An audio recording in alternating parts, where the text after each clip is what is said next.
steak marinating.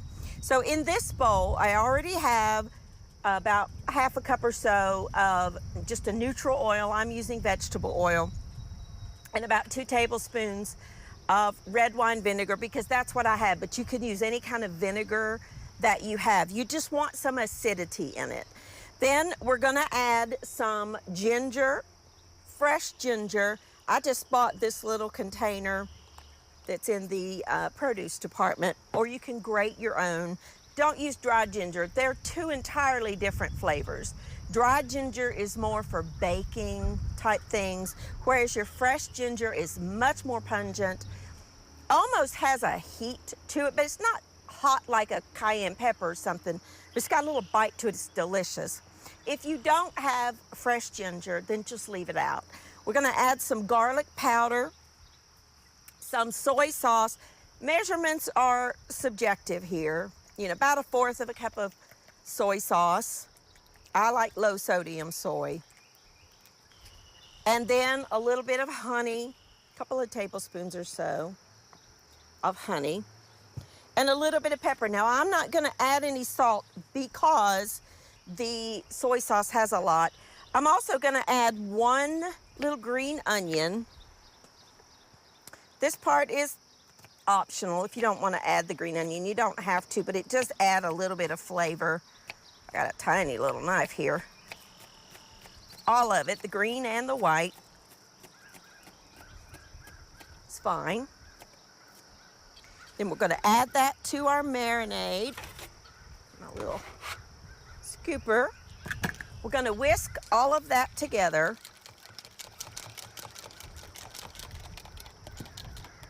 Leave that to the side for a minute, and let's talk a little bit about our steak. Now, you can use whatever kind of steak you want with this recipe. You could use ribeyes, you could use sirloin, you could use, I probably wouldn't go with like eye round or something like that. You could use skirt steak, you could use sirloin flat meat if you can find it, but I really like flank steak. It's less expensive. This is exactly how it comes. When you buy it in the store, it is typically like this in the counter. But if you unfold it, as you can see, it's one big, long muscle. On the cow, it's near the brisket, and there's only 1 per cow, but this is really, really a good piece of meat. It's one of my favorites. My favorite steak is ribeye and picanha, but my second favorite steak is this. I mean, it's just delicious. Now, so that the marinade can get inside the meat and do its job, I gotta kind of watch the wind here. You wanna take a sharp knife lightly. Now, we're not cutting through the meat. You just wanna kind of score the meat into like a diamond shape. So go one way and then turn your knife and go the other. Not deep. You can see I'm really only going maybe 1/8 of an inch. And then turn it over and do this side. And always remember, which you can see when we get it cooked, you'll see what I'm talking about, but flank steak has a very, very distinctive pattern to it, or not pattern, but well, it is a pattern, a muscle fiber. The muscle strands or fibers run lengthwise. When you serve flank steak, when you cut flank steak, you want to cut against that grain of the beef in order to make it not chewy. Instead of getting one long strand, you're getting them shorter. And I'll show you what I'm talking about when we cut it. So you see how we just put that, cut a diamond shape in there. We're gonna take our steak and put it inside a container of some sort. I just like to use Ziploc baggies, but you could use any kind of a container that you want. I like to fold down the edges where the seal is in order to keep it from getting any kind of liquid or anything in there, so you get a good seal. Stir your mixture once more. And then pour this over top of your flank steak. And then seal it up. And this needs to marinate for, you know, at least an hour. But if you can do it like overnight, it's even better. I would put this inside something, you know, a bowl or something in case you get some leaks. So what I like to do is just take it and make sure that that marinade gets all inside all those little nooks and crannies where we cut the slices. That way, it can do what it needs to do. Now, I already have a couple marinated. I went ahead and did 2 because I'm feeding a crew of people here. Last night, I let it set in the refrigerator overnight, just turned it a couple of times, so it's ready to go. But this will go in the refrigerator and can marinate, you know, a couple of hours, and we can grill it later. But let's talk a little bit about the grill. Well, let's get started on the little potato packets. And by the way, if you have extra of these little onions, these things are fabulous, just thrown on the grill, brush them with a little bit of olive oil, couple of minutes. They are so good on the grill. When my mama was alive and she had a garden, we had, you know, green onions all the time.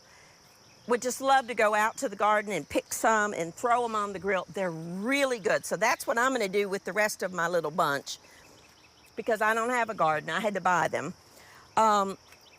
I like to make little potato packets to go on the grill. Now, you could also do this in the oven, but you know, I wanna show you how to not heat up your, I need to get my trash can where I need it, not heat up your house. So I like to take about, you know, 4 or 5 sheets of aluminum foil. I prefer non-stick. This is not the time to use that really thin, cheap aluminum foil. It'll burn, it'll just disintegrate. This is one time you do want to use good foil.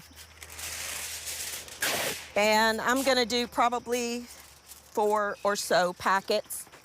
You don't have to make the little packets. You can put them in a tray and just put it on the grill or in the oven, but I want to show you how to do the little packets. So let me get this here.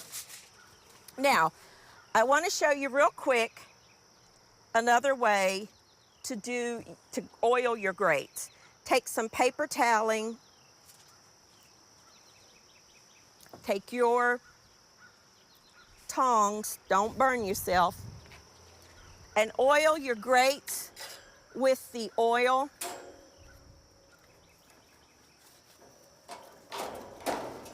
And then put your lid down, let it heat back up, and there you go. All right, I'm gonna take a quick break. I'm just gonna clean up. When I come back, we're gonna get our potato packets ready to go. I'll be back in just a minute.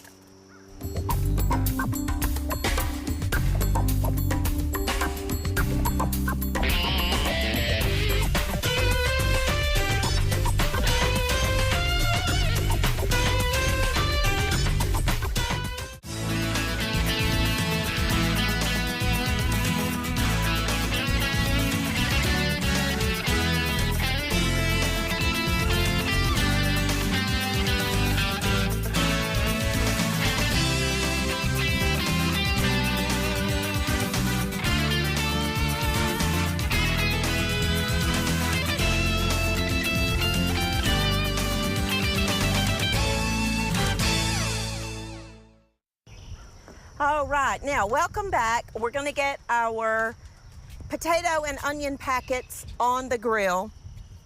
And I have here just some regular potatoes that I scrubbed. I personally don't, I just as soon eat the peel. I don't peel mine always. So you do, if you want to, you go ahead. But you do wanna make sure that you cut these potatoes pretty thin, because remember, these actually take longer to cook than the steak does. So I'm just gonna cut them into thinner pieces so that they cook quicker. If you have a mandolin, that would be perfect for this. As I get them cut, I'm just dropping them into my bowl. Here's where you could use whatever you want. If you wanted to use red potatoes, you could. If you wanted to use yellow potato, whatever you like. The gold potatoes are delicious. These are just regular Idaho russets. But this is one of our favorite ways to have potatoes. They really are very good. That one's got a little spot in it. Let's cut that out.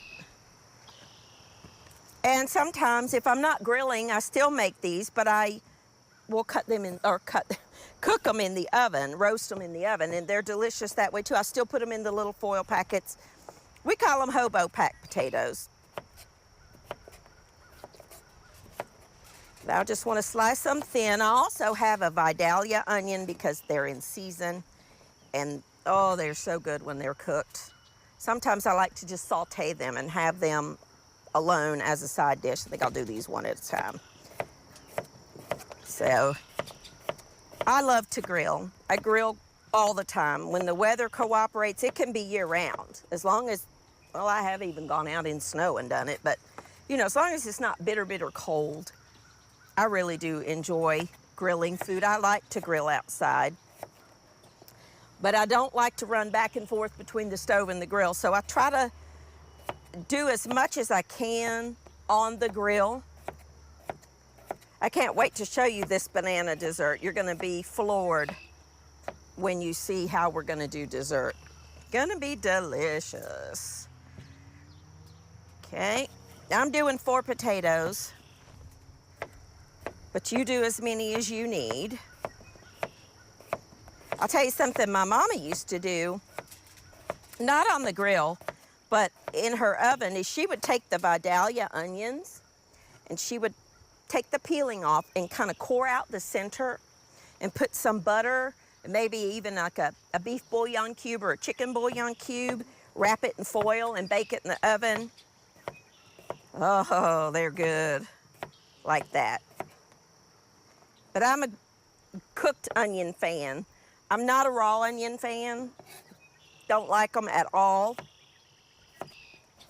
But cooked, oh, love them. I know this is kind of boring watching me cut up potatoes, but gotta be done. Got one more here. Okay, I'm gonna cut this one kind of that way. It's a little easier to manage. And then we'll do our potato, or our onion. Now, if you've got someone, and I do have someone here, that doesn't like onions in their potatoes, so I'm gonna make 1 packet without onions, and then I'll do the rest with onions. Because that someone that doesn't like onions is my son, who's on the camera. And when he found out what we were cooking, I said, don't worry, I'm gonna make you one without them. All right, we're about there. Now, should have had these cut ahead, but I have to drain them, and I don't have anywhere to do that here. Guess I could have done it in the dirt, but it's all right. Okay, now what you're gonna want, this is simple. You could use a packet of dry Lipton onion soup mix, which I do real often, or you can just simply dress them with some salt and pepper and oil.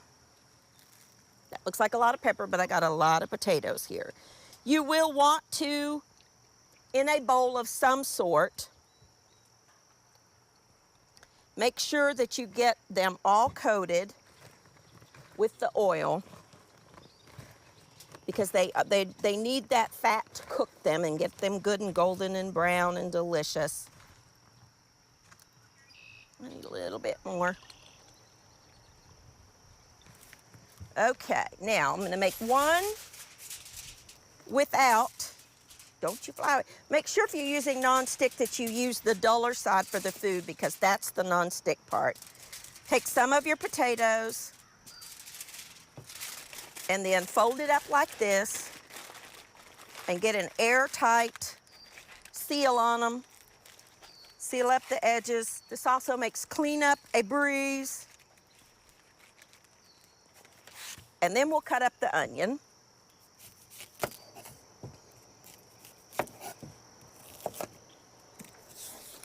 This is a Vidalia, but you can use whatever you want. If you don't like onions, leave it out.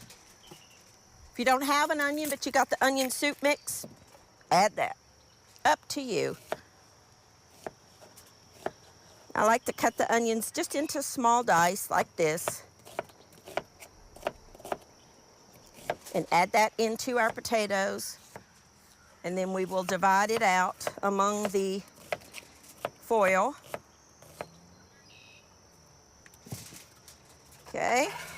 Might need to add a little more oil since we've got onions going in. You could add some mushrooms to this if you wanted. I've got some to saute separately. You could add anything you wanted. If you wanted to make a little vegetable medley, you could slice some zucchini or red pepper, a red pepper or green pepper, or whatever kind of pepper you have. You could totally use that. And we're just gonna make up our little packets.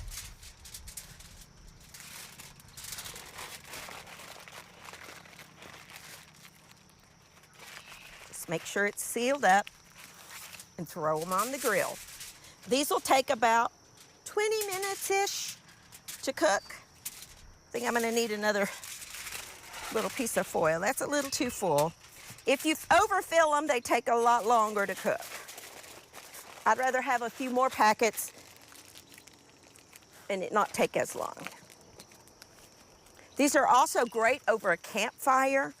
If you are, maybe you're camping and you don't have a grill, you could totally make these up and put them on your campfire. Have a little metal grate of some sort. Would be good. Would be real good. I don't think anything tastes as good as food cooked outdoors. It's just delicious. I think I might even need 2. Yeah, I think I'm gonna need 2 more. Yum, yum, I can't wait to eat this. Okay, we're just gonna make these up and get them on the grill. 1 more, I think, will do it.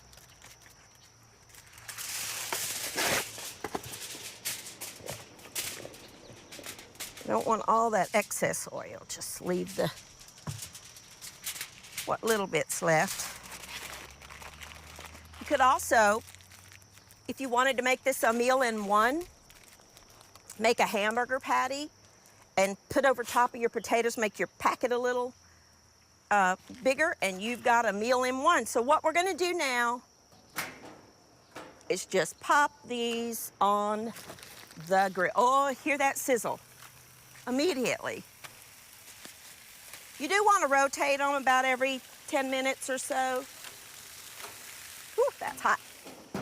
Let those go for just a few minutes, and then we will put the steak on, and then we will get the mushrooms, and then the best part, I think, dessert. Be back in just a minute.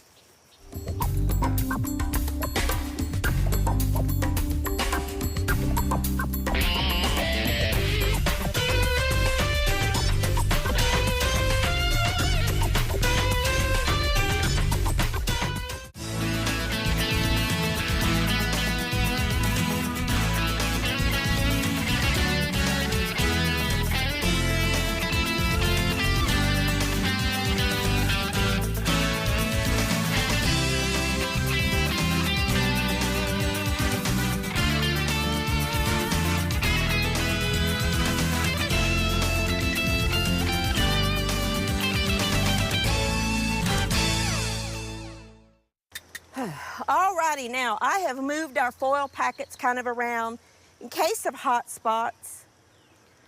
And I took these 2 flank steaks that I had marinated and patted them dry. And I actually cut them in half for space reasons. And I've got people that like their steaks a little more on the medium rare and then medium well. So, that way I can customize it. So you want to pat it dry and then get them on the grill. Now, as you can see, this is a thinner cut of beef. They do not take very long at all. As a matter of fact, when I'm home, I set a timer for like 2 minutes. So if somebody will set me a timer and tell me when 2 minutes pass. That one had raw meat on it, so I don't want to use that for the cooked stuff. Now, I want to show you a little trick. If you want to cook something on the grill and you don't have a disposable pan or you don't have a grill-proof pan, take 2 sheets of aluminum foil and fold up the edges in half to make like a little pan. See what I'm doing here? I like to fold it over and get like a wall. And you've got a disposable grill pan. Okay? And I'm gonna cook our mushrooms in this. I need to kind of move stuff around here. I just have some sliced baby mushrooms. I'm gonna add a little bit of butter, which has completely melted. I didn't bring out a, oh well, do the best we can. And then I am actually gonna take a little bit of olive oil too. And I'm gonna put my mushrooms in this little container, and we'll break that big one in half because it's too big. I'm gonna add a little bit of salt, pepper, and I like to add a little tiny bit of dried thyme to the cooked mushrooms. It really adds a lot of flavor. They just take a minute. So let's go back over here to the grill and let's make some room. Okay, you ready for this? Can you see this? You see those beautiful grill marks? Yum, yum, yum. You gotta watch this because remember we did put a little honey in that marinade. Honey's a sugar. And what does sugar do? It burns. So we're gonna flip that. And I'm gonna attempt to make room for my mushrooms. I'm really good at Jenga, so I could do this. All right, let's get these on. Now we just need to let things cook. So there we go. Now, let's talk a little bit about dessert. This is delicious. This just takes a minute and it's really good. I'm gonna take a banana. I'm gonna cut it in half lengthwise, peel and all. And we're gonna grill them.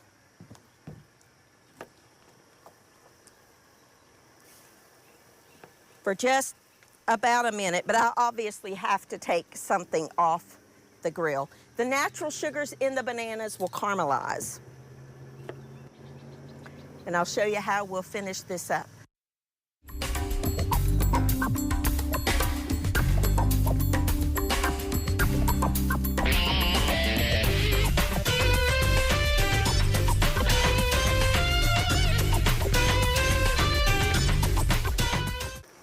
All right, now I took our potatoes out of the foil, took 2 of the steaks off. Let's get the bananas going. You want to put them cut side down. Just takes a minute or so, not very long at all. Flip your steaks till they're to the desired doneness. Mushrooms are looking good. Now I want to show you how to cut these steaks. You want to take one of your steaks. I did not bring out a fork. Now, because this is a wide cut, I want to cut it in half, turn it to where the grain is, and cut it thinly across the grain. Now this one is more medium rare.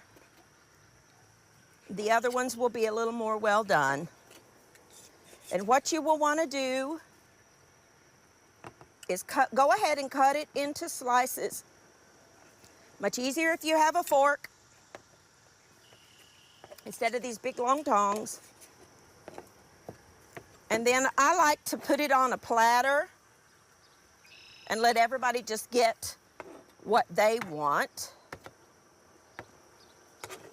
Okay, that one. And then let's get one of these off and check our bananas. Nope, they need a minute more. Come on, you slippery little guy. I need a fork. Let them go just a second more while we get the mushrooms off. Let's see. Let me put that here and get the mushrooms on this one. And I will put the mushrooms just right there on the other side of the steak plate.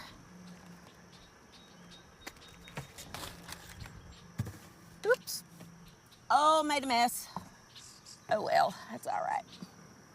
And we'll cut up the rest of the steak and serve it there. Now, let's get our bananas off, and I'll show you what we'll do. You're gonna wanna take a banana. We're gonna drizzle it with just some purchased caramel sauce. Ice cream. Vanilla is what I like on it, but you get what you like.